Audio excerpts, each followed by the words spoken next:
Welcome, everyone. Here with us today is Mary Meduna-Gross. Mary is an executive well-being coach dedicated to supporting the success and well-being of high-performing leaders, professionals, and entrepreneurs so they can lead with confidence and grace. With a master's degree in mental health counseling and a PhD in leadership, her diverse experience includes service as a hospital corpsman during Operation Desert Storm, educating children with emotional disabilities, and over 2 decades in leadership and coaching. And what really hugs my attention from your bio is that your clients seek your guidance when they no longer want to choose between well-being and success. So it is possible to have it all. It is. It It absolutely is. is. Yay! I feel like there Yay. should be confetti bursting out after that. Yes, for sure, for sure. And I feel it. I feel it just in reading those words. And it is such a joy to be back together with you for listeners who maybe didn't see on LinkedIn, on my LinkedIn profile or on my page. Mary and I had or at least I can say I had the great joy and pleasure of being together with you for the LinkedIn Live event that you offered. It was Mindfulness Matters for Professionals in High Pressure Environments. So, a great big welcome to you and to being back together with you to continue our conversation and to really dive into the ways in which we can support ourselves, not only in high pressure environments, but living in the world as a whole. So, Yeah. welcome, Mary. Thank you. It is so wonderful to be here. Ever since we finished our conversation, I think it was in September, I have been looking forward to this. So I'm so glad it was on our calendar. And I'm an open book today. So Okay. let's All right. Well, great. have I, fun.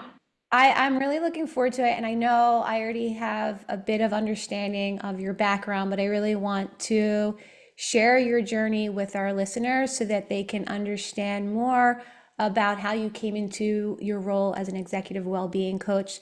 So if you can just lead us through how you began this pathway into wellness and well-being. I would love to. And there's some dips and turns here, but Yeah. they're all important. They all add up to the story. So stay with me on this. Let's Okay. go back to high school. In high Okay. school, I was miserable. I didn't like school. I didn't have friends. I just felt like, although I could be with anybody, I wasn't with anyone, right? And so I was Yeah. just in a really painful state. And one of the things that I recognized is that as a student, I wasn't trying very hard and somehow I was getting by, right? Yeah. I said I was excelling. I wasn't at the top of the class, Yeah. but I didn't have to try very hard to get good grades. Right And I, there, right there, I'm judging because I was not like that. Like my oldest son is a freshman and he just kicks back and he does really well. I was not that student. I really had to apply myself and study hard and I did well, but still not straight A's. So the fact that you can say this, I'm just like, "Oh, what's that like? That must be nice." well, so what's interesting is the next part of what I was going to say is that I noticed I Yeah. had classmates that were struggling a lot, Yeah. and the teachers didn't seem to know how to bring them into the instruction, right? They just kind of Right. left that segment to the side and just focused on those who were the high performers and enough on those of us in the middle that were getting by, right? Right. And so I saw that, and somehow to me that added up to, oh my gosh, like I feel like my role is to help people maximize their potential. And I saw these students sitting on the side, my classmates, right, sitting on the side of the classroom, and I thought I could do better than that. Yeah. I could be that teacher that knew how to bring them into the conversation and could include them in the instruction so that they wouldn't have to be left out. So it was really in that high school experience that I committed to becoming a special education teacher. And that felt great.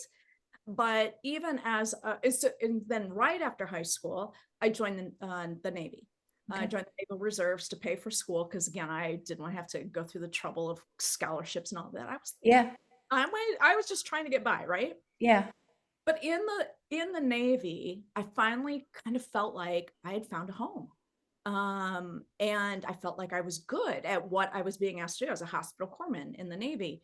And I was given leadership roles. I was at the bottom, right? I don't even E4, I think that's the lowest that you can get in the military. Yeah. And I was in charge of people that were 3, 4 ranks higher than me because I was in charge of the whole sick bay. Oh, 18 years old, I'm low rank and I'm put in charge. I'm like, what? I don't know how this happens. Why does this happen? yeah. I started to see myself as a leader. So as I was going through my college undergrad, I knew that I wasn't going to just be a special education teacher in one classroom. I wanted to be the leader that led a whole school or led a whole school district. Because what I believed is possible for those students, I wanted every teacher in the building, every teacher in the district to believe what is possible for all of our students. You That had like you saw that in them, I did. and even though you were, I guess, I don't want I was a slacker. You can say to. it. Well, you were at the bottom of the totem pole in terms of like there were all these higher ranked people. Oh, yeah. You had what's jumping out at me is you had such a strong head on your shoulders that you're like, okay, I got this. And not only did you have the confidence, but you described yourself as like not really having a certain group in high school. And so just sort of going through the motions, but then being like, wow, I'm gonna take charge here. That takes a special person. Yeah. I think when I think back on that, what I was being asked to do seemed so easy to me, right? Yeah. Again, seemed easy to me. I don't know why other higher ranked individuals weren't put in charge or those kinds of things, but it seemed easy to me. And again, that's where I started to see myself now as a leader. And I think that's a Yeah. really important part of my journey. Mm-hmm. Mm-hmm. So I become a special education teacher, and it won't surprise anybody as you hear the whole story to know that I really tuned into Yeah. teaching kids with emotional disabilities. So those kids that could string together profanity like nobody's business, they were my favorite, right? Because they were hurting. They were Yeah. hurting so much inside, and I knew that I could take care of them. And so that was really my objective, my assignment. I was assigned kids with these emotional challenges. Right. I gave them the tools and the resources they would need to function in their general classroom. Because again, I believe that's really where everybody needs to be. We need to be Yeah. together. We don't Right. You don't need to go down the hall for anything special, right? Right. Right. Right. It's good for all. So I really I loved teaching. And then, of course, I knew as a leader, I was really anxious to find that first leadership opportunity. And that came to me out of nowhere, right? And all of a sudden now I'm in a leadership role. And by now I have my master's degree in counseling. I also had an extra certification through the William Glasser Institute. Most people don't know of William Glasser. Do you, by chance? No, tell me about Yeah, so William Glasser. Am I saying psychiatrist Glasser? Glasser, Glasser. yeah. Yeah. So I believe he was a psychiatrist Okay. uh, back in the 70s and 80s, and he was writing his book was called Choice Theory. And Choice. basically, his theory of human behavior is that we are all internally motivated to meet one or more of our basic needs: love and belonging, fun, freedom, power, and survival. Right. Okay. So all of our behaviors are Yeah. our best Yeah. efforts to meet one or more of those needs. And so I taught this to my elementary age kids, and they got it, right? They started to realize what it is that they needed, what they wanted, how they could ask for that, how they could get it in a way that was more appropriate. Right. And it went well. So now I have my opportunity. I'm thinking I got it, right? Yeah. I've got Yeah. this. Get into my first role as an administrator, and I'll just jump to the end of that first year. Mhm. And the assistant superintendent came to my director and said, "I think you need to let Mary go." I I didn't see it going in this direction based on what you're no, telling me. I didn't either, right? Because what I saw myself do is everything that I knew about human behavior that I Right. did so well with the kids, now with adults, I reverted right back to control kinds of strategies. Mm. I I'm not ashamed. I am ashamed of this, but I'm going to tell you anyway, is that one of the things in special ed, every student gets an individual education plan, right? And so it's a big Right, deal that every right, kid has something that is well written and measurement, all of those kinds of things. right. And most teachers have a really hard time writing good IEPs. I thought it was my job to tell them how wrong they were as they were writing their IEPs. And I literally took their IEPs and, oh my God, I wrote up all the red. No, no, no, no, no. It came back bloody. It came back bloody. Yeah, It did. And I was like, oh my God, like I can't believe I'm doing this. So yeah, that I asked my director, I said, okay, well, she believed in me. And she's like, yeah, I know Mary's off the rails right now, but I think I can bring her back on. And so she believed in me. yeah, And for the next year, I had to meet with her probably every afternoon to debrief what I'm doing, what am I doing. And that year of guidance really helped me get back to what I knew about leadership, about how to lead people, not correct people. yeah, But it was really a rocky journey because there's all kinds of turnover in education and all those kinds of things. So let's just fast forward about, I was in leadership roles for about 11 years. yeah, And I earned my doctorate during this time because, again, I thought that by knowing what it meant to be a leader, I would be a better leader. right. My superintendent, now I'm, a couple of districts down the road from this. I've been doing this now for 11 years. My superintendent pulls me in and he goes, Mary, you're doing the right things. He goes, literally, he said, if I were in your shoes, I'd be doing exactly what you're doing. But what you're doing isn't working. So you have to figure this out or you have to go. Mm, I was, of course, very upset. I was very emotionally upset. yeah, But then my logic too was saying, well, if I'm doing the right things, how can I not be getting the right results? right, Like he didn't know how to offer any guidance. He didn't know where the breakdown was. He could see I was right, doing the right things. And so when I came back to my desk after that conversation, I had a conversation with myself, which surprised me because again, it would have been a perfect time for lots of self-pity and all of that. And yeah, I'm yeah, surprised I just didn't launch into that. Instead, what I did is I came back and I asked myself, Mary, how are you contributing to what's happening here and right now in this yeah, district? And what I realized was that I had seen myself as the fixer. I was hired to come in and fix the system. right. But what happens when I saw myself as a fixer, somebody else needed to be fixed. And Mm, so from that very simple assumption, that very simple perspective or point of view, it colored how I did things. I was doing the right things, but I was doing it from this place of I'm right and you're not. right, And so I can look back on this now and say, oh my gosh, no wonder it was hard for people to trust me. Because on the one hand, they could see I'm doing the right things. It was logical, not a lot of question. right, And yet it didn't feel good to them. And so part of them wanted to trust me. And yet there's another part of them, that deeper unconscious part that just said, no, you can't do this. This isn't safe. right, right, right. I didn't know any of that. I was completely unaware of any of that when I was in that role. So I decided that afternoon that I couldn't be the only leader who had made these errors, right? Assume that just knowing the skill was enough. Right. Um, there was a gap there. And when I asked the question, what's this gap? The answer that came back to me was the Johari window. And it's not important to really know what that is. All what that meant to me was that there was part of me that I didn't know and no one else did either. And so when that was the answer to my question, I thought, oh my gosh, whatever is in this quadrant, right? Whatever this part of me that I don't know, that's Yeah, the part that's holding me back.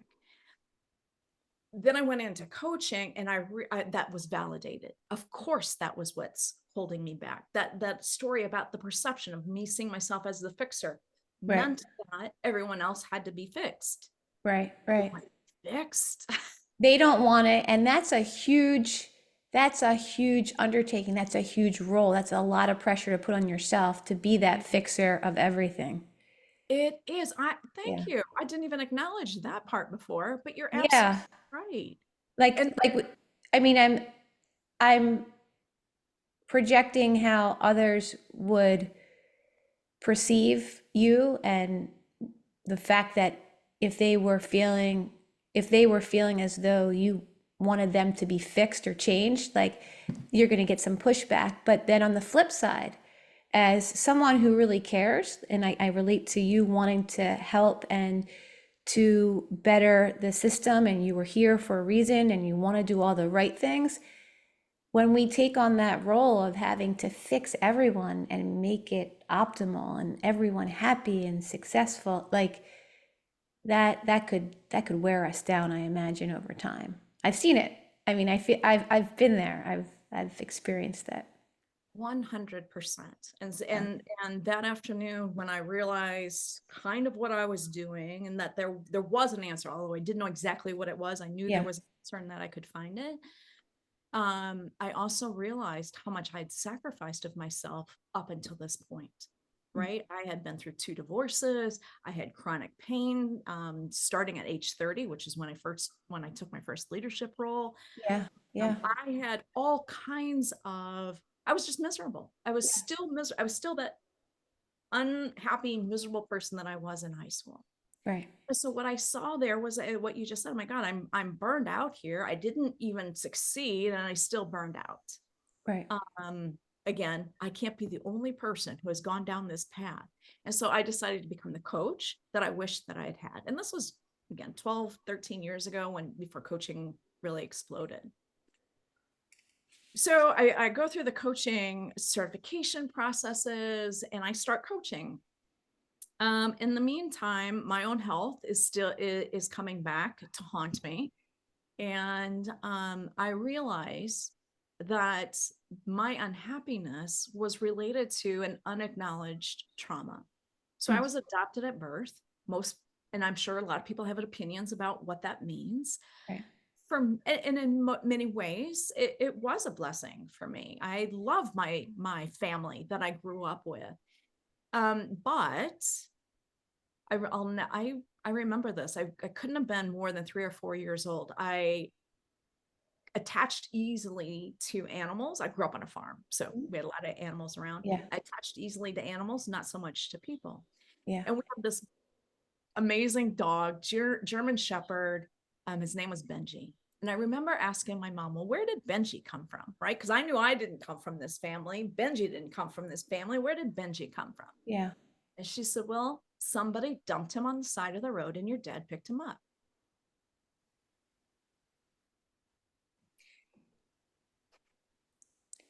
And that really hit home for you. It did. Imagine. Yeah. It did. Yeah. And I'm what, 3, 4, maybe 5 years old at the most when this is Yeah. happening. I don't have the language. I have nothing Right. to compare this to. Nothing. So it just hits. And so I conclude, holy crap, I must be a throwaway baby. Mm. Mm. But you don't think about that, right? Right. I have this wonderful family. And yet that was the source of my misery my entire childhood. That's why I was so unhappy in high school. And I never thought I was supposed to be happy, right? I had this wonderful Yeah. family. Yeah. Why am I upset about this? Why am I still holding? And what I know now is it has nothing to do with anybody else. My experience has everything to do with that young child, that young version of me Yeah. deciding that I was a throwaway baby before I could walk very well. Right. Right. And so I share that story because I know a lot of us have some sort of trauma or something that happened to us that we made a decision about who we were, what we're capable of, what our worthiness is, what our Yes. lovability is. We made decisions about that way Yes. before we had the cognitive ability to know what was happening. And then we live with that. And so the perception of being a fixer and having somebody fixed, I live my life through the lens of I'm broken. And no Mm. matter what I do, it's never going to be enough. Right. Right. And not even just taking that a step beyond trauma is in and of itself that could lead to how we experience each moment and the following moment from the moment of the trauma. But even without a traumatic experience, our thoughts and the inner narrative, what we choose, getting back to that choice, what we choose to believe really does pave the way for how we experience, whether it's what we're doing for others in our professions or how our relationships unfold. But what I'm really so moved by is that even from a young age, this sense of awareness, even though maybe you didn't allow yourself, like you told yourself, I should be grateful, like I have this wonderful family, I shouldn't be sad about this.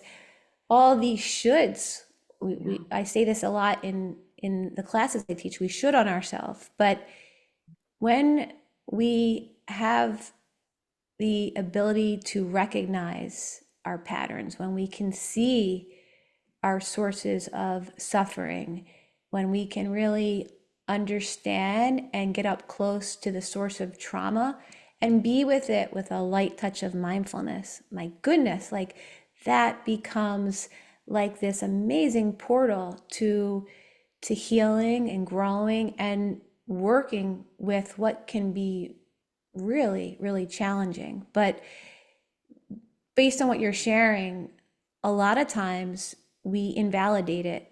We invalidate it because we have all this other wonderful parts of our lives that why should we, why should we lean into sadness, or why should we allow ourselves to feel hurt? And it takes a certain level of courage to turn inward, to be with and to embrace it, Yeah. embrace the parts of us that don't feel the way we want it to feel, or the parts of us maybe we don't like, or they're not our best self. But just from what you're sharing, the courage, what's coming across from everything, what's coming through is just such, it takes a lot of courage to to be with what you so openly, eventually, maybe not at first, but so openly turn towards. Yeah. One of my healing experiences. So I've been through lots of trainings, NLP training and hypnosis training, and I didn't use it. And I was starting to acknowledge, well, my health had blown up again. And my Yeah. doctor said, Mary, there's nothing wrong with you. And in fact, he said, you're not broken. Mm, He said, this is chronic stress. Get yeah. to the bottom of your chronic stress and this will heal. And the only thing I could think of was my adoption as my chronic stress, because at the time I was in a happy relationship. I professionally, I was doing what I wanted to do, and so I decided to look into this, and I tried to make a I laugh at this now, but I made a deal with the universe that Right. I would look for my maternal family, and believing that it was going to take years to do it. And I just hoped that the effort would be enough for my body to start healing. Right. I Right. didn't Just really. setting an intention, just having that laid out clear, like Yep, the universe, totally. this is my deal with you, and I'm gonna go That's after it. right. Like, okay, yeah, I get it. I get it. Yeah. Well, and then the universe smiles and Yeah. says, sure, we'll play. And Mhm. 2 weeks later, in fact, I find out I have to get my original birth certificate, fill out the Is this paperwork. pre like technology where you can look people up on Facebook? This Is was about 7 years ago. okay, okay. So not that long ago. Yeah, Um, yeah, so call the adoption agency. Okay, you can get your original birth certificate. That'll have the name of your mother, and then you can take it from there. right. And so I fill out the paperwork, and it's going to a public office. I don't expect any quick return on this. Yeah. I go on vacation, and when I get back from vacation, I have a letter. I have my original birth certificate, which has the name of my mother. Wow, that fast. Within 2 hours, I was connected with her on Facebook. I wasn't prepared for that. Yeah, I was gonna say, did you, this, Was it's one not thing prepared. setting a universal or a deal, an intention with the universe. It's another, like just sort of putting it out there saying, okay, maybe one day this will come to fruition. It's another thing to 2 weeks later say, okay, here you go. Like There it is. She's that's alive and she's communicating with you.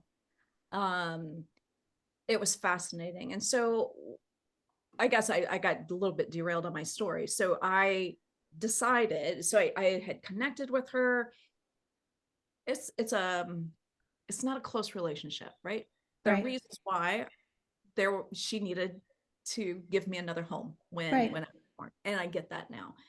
Um, but I'm still with this story, right? That I'm broken. Right. I wanted to let go of it. And I had enough training and experience with hypnosis to feel like, well, maybe that would work for me, but I didn't trust myself, in any of that. So I thought, well, I want to do another certification in hypnosis, but this time I want to be the client first. I want to experience this. Right. And so I worked with a social worker over several few months. And what was interesting is every time I went to her office, my skin would flare up, my nervous system would be on fire. Right. And I probably for the first five sessions with her, I just sat on her couch and cried. Yeah. Yeah. I just had so much grief. And so we finally get to the hypnosis session. Yeah. And it is just wave upon wave of grief, just Yeah. flowing through me. And it's like, Layers, layers and God, layers. Yeah. yes, I had been carrying this around forever. Right. So coming through out of that, I literally said to her, I said, "Oh my God, like I swear every cell in my being is rearranging itself right now. Yeah. It's all new."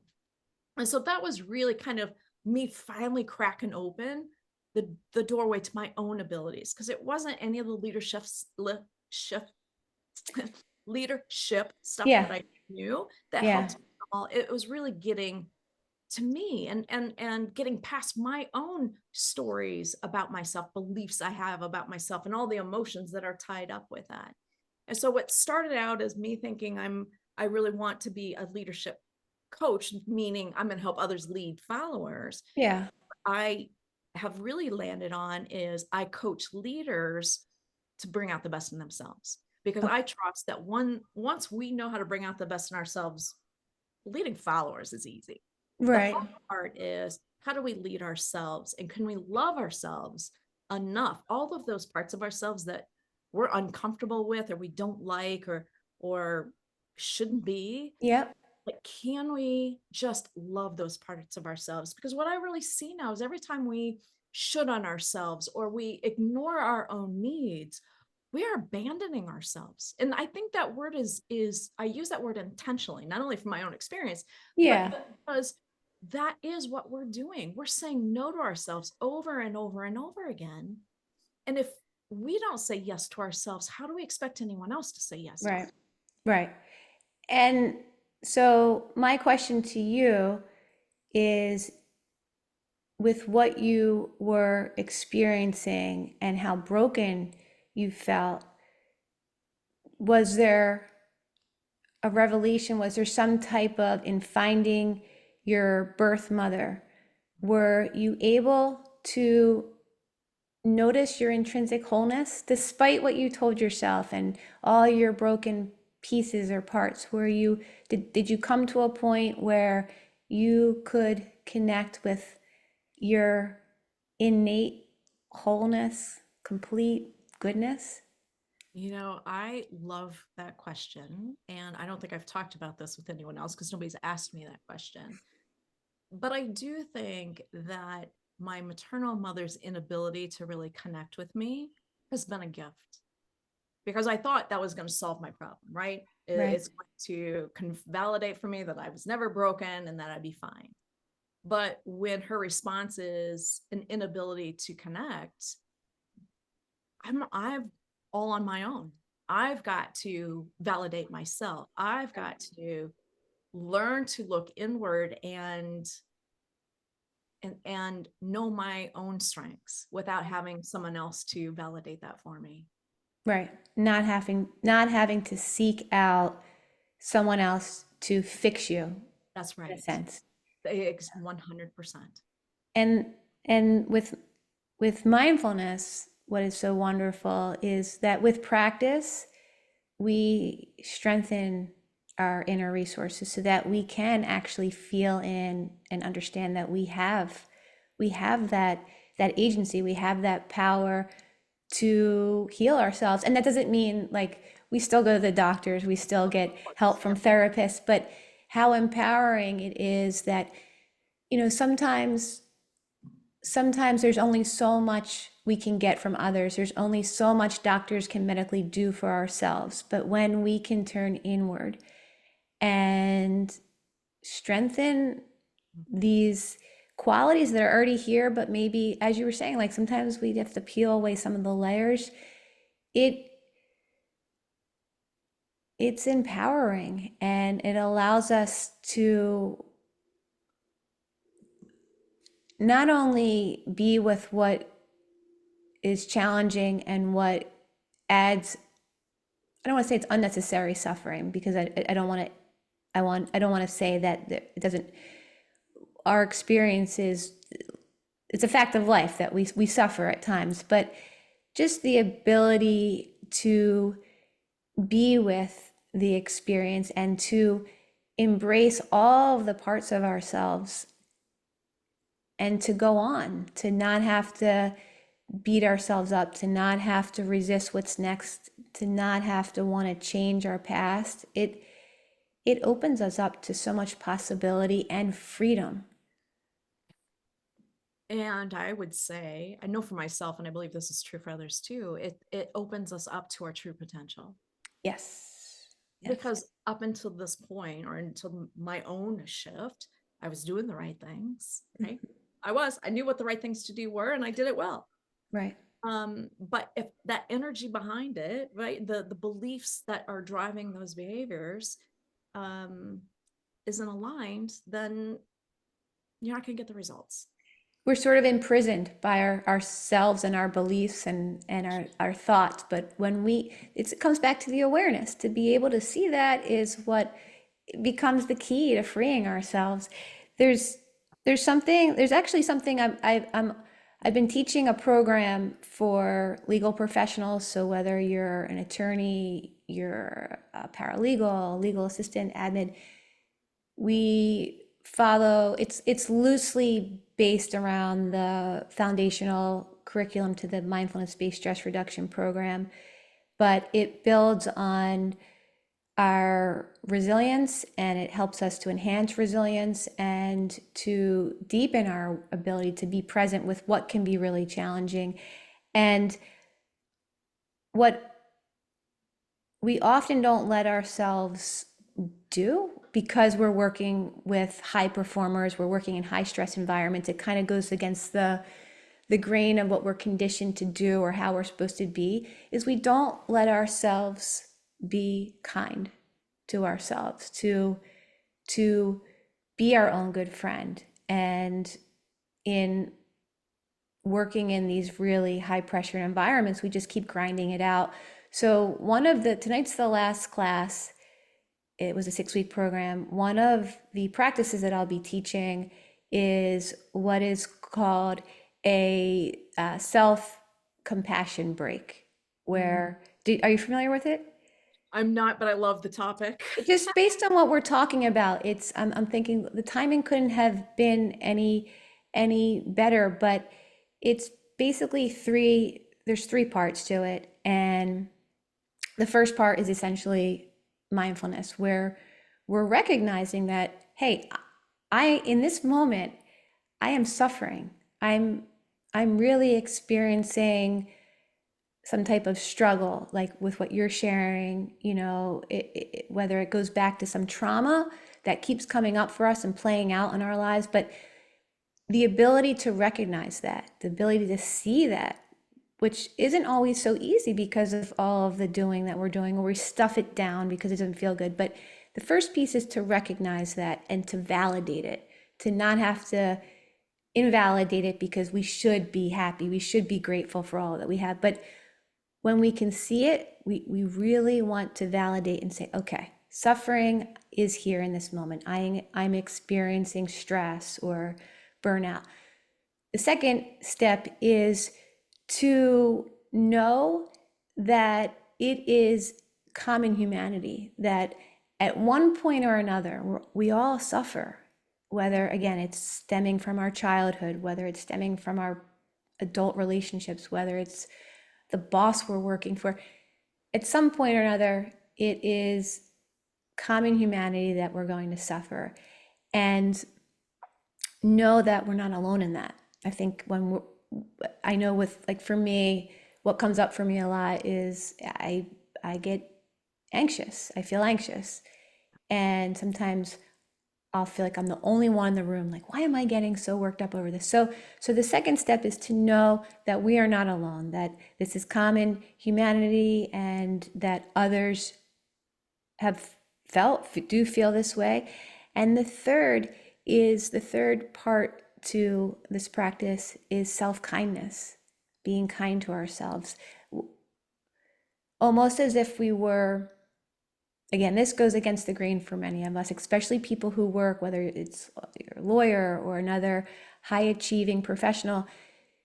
We may be so kind to those that we care for, but we are very unkind, and a lot of the time, to ourselves. So, as if we would be our own good friend, the way we would speak to, if I was listening to you, and what do I think would be really helpful, what would be really supportive for you to hear. So sort of thinking about those words that would be helpful in helping you to deal with what's causing you some pain and suffering, and then seeing if see if we can bring those words, direct them to ourselves, and actually receive them, like not just say them but actually receive them. So what's coming up in what you're sharing is that you were really suffering, and you could identify it, the mindfulness, but you could be with it. Whether or not you could validate it and really accept it, allow it, it sounds like there may have been some like fight resistance with Oh yeah. what was revealing itself, but then to see that you are not alone with your thoughts, that other people have similar thoughts, other people have similar experience and feelings, and then can you be kind to yourself? And from where you're headed with this story, and seeing a smile on your face, I think that you're embracing all of the parts of you, even the ones that you feel like may be broken, which I beg to differ, because I see your intrinsic wholeness, completeness, goodness. But can we accept all of our pieces, despite whether we're labeling them good, bad, ugly? And so it's not always an easy process, but just the willingness to see what's coming up and to be with it, and then with a light touch, embracing it, and really receiving the kindness as if you would send outward to a good friend. So What I love this part, especially because I'm very tactical, very strategic minded, right? I love systems, yeah, love doing things right. Um, but in this space, what's right? Who knows? And so a couple of things have come up for me as you were describing this. The three-part system, I don't know if there's a name for it, but it sounds a lot like what I read in Pema Chodron's book, The Places That Scare You. I think you and I were just talking about this book. I yeah, love yeah, it. I'm reading it right now. Yeah, I think it was in that book where I was introduced to the concept of Tonglen. It's a Buddhist meditation. yeah. Right on the, are you familiar with it? Yeah, and only because what I shared is by a teacher by the name of Chris Germer, and when I'm reading the book that you referenced just now, and when I saw that, I was like, oh my gosh, this is reminding me of this self-compassion break. So yes, yes, Yeah. So I love that. That idea, because I too, right? And I think all of us, when we're in that painful space, we feel alone because we yeah, don't feel safe enough to talk to anybody about what this is because they would reject us if they knew what we right, were thinking, right? And so we shut ourselves off and then we feel alone and think we're the only ones who are having this experience. Everyone else is having a lovely life. right, So with this practice, we get to remind ourselves if I'm feeling anxiety, if I'm feeling loneliness, or I'm feeling broken, whatever it is, feeling that, it's just fully feeling it. And instead of trying to tone it down, right? Kind right, of thing. Just fully feel it. You're not, it's not going to hurt you. It's not going to take it, it's not going to kill you. It might take your breath away for a second, right? Sometimes, Yeah. And but that's what it'll be okay. she and in her book, famous book, where she says a lot of times we resort to maladaptive coping mechanisms to numb out. So whether it's food, whether it's unhealthy relationships, whether it's alcohol, whether it's drugs, because it is hard to feel into it. But when you allow yourself to be with it in a really gentle and kind way, that's when you can start to notice some transition. And again, it's not about changing ourselves, but can we understand? Can we understand and find ways to support ourselves to be with what's here, Yeah. to be with experience? Another resource that I absolutely loved, I just discovered this summer, is a book called Whatever Arises, Love That by Matt Kahn. Yes, yes, you mentioned that Okay, in, good. and I have that here because I again, that sort of comes back full circle to this self-compassion break where can we, right now it's like this. This is what's coming up for us, and can we be with it? Can we accept it? Can we allow it? Yeah. And here's why I think all of this is so important. Yeah, You had mentioned a bit ago about being able to see the light in me, right?